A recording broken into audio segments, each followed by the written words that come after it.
Video கொஞ்சம் பாருங்களேன். ஒரு கழுதை இன்னும் அதிகமாக வேலை செய்யணும்னு அதோட முதலாளி ஒரு தங்க சேடலை அதுக்கு போடுறார்.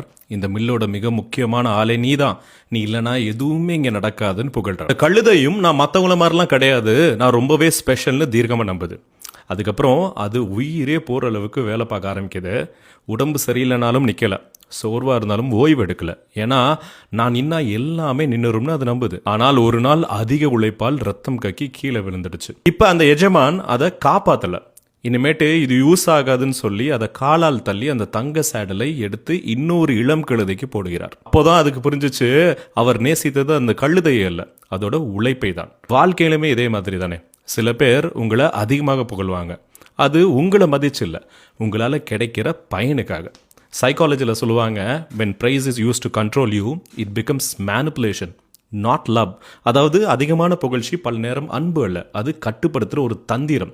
ஸோ உங்களை யாராவது ரொம்ப அதிகமாக புகழ்கிறாங்கன்னா ஒரு நிமிஷம் யோசிச்சு பாருங்க, அது அன்பா இல்லை உங்கள் உழைப்பை பிழிகிற தந்திரமா?